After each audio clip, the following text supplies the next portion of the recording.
Hey there, all craft cider lovers. Thank you for joining me for the cider review. Well, we're going to Denmark for this trip, and we're taking a look at another offering from a cider company which is called BrygBrygBryg, or Brew. This is their Anne Marie Rhubarb Cider, weighing in at 6% ABV in a 440 ml can. Can number 161 out of 310 cans in total. And this is the artwork. It is a 2022 edition. So I guess they brewed this cider once a year. And this is the total amount of cans for this year, 310 cans. Yeah, that's what they say. There's a kind of a code there, a QR code that you can scan. You can listen to some music. So that's kind of interesting, but I'm not going to do that. There's a look at the kind of nice, little bit surrealistic artwork. Let's get that can cracked open, guys, see what we get. So, BrygBrygBryg. I did a... there we go. A little bit of smoke there. I did a raspberry flavored cider from these guys a couple of weeks ago, actually, in a big 750 ml bottle. And this is a canned cider, but a rhubarb cider, apparently. Now, to be absolutely honest, guys, I'm not the biggest rhubarb fan in the world. I gotta be honest with that. There we go. So let's see how this one holds up. Yeah, but I mean, I saw it and I became quite curious, So let's see how it fares. Right. There we go. Right. You can hear the carbonation hiss and fizz. Quickly vanishing head. Certainly a pale golden color. Yes, pale straw golden color. A little bit natural haze to it. Looking fine. Looks like a nice pint of cider onto the nose. Yeah, natural, yeasty,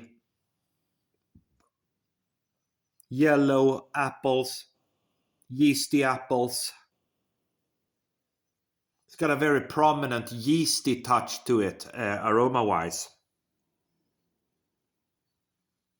Yeah, but it smells nice nonetheless. A little bit funky, yeasty, yellow autumn apples. Let's go for the taste. Cheers.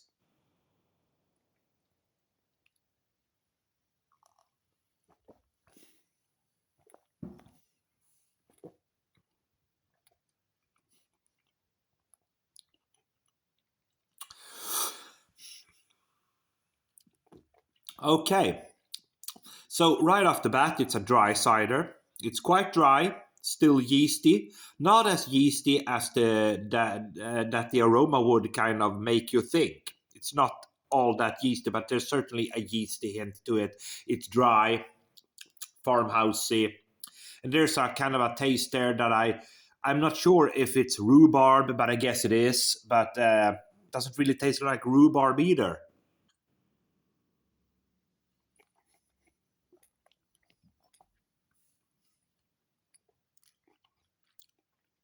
There's kind of a fruity hint to it in the background, lurking about. The apple taste is not super prominent, to be honest. It's there in the background as well. But that kind of yeasty, dry cider character kind of stands out on this one. I mean, it's okay. It's okay. It's perfectly drinkable.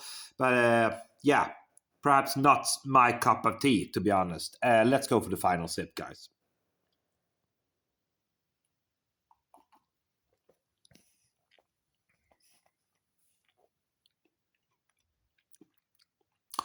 So, I mean, it's okay. It's still got a kind of a refreshing factor to it. So I'm still gonna give it a decent grade, even though it's not really my cup of tea. But then again, it's not bad. It's still refreshing in spite of that dry character, that kind of little bit yeastiness, and that little bit fruity background. Although I would have loved to have those apples shine a little bit more, and perhaps a tad of sweetness would have added a little bit more of a dimension to that beer. or cider rather. But for me, I'm still going to give it a 3.5 out of 5. Thank you for watching.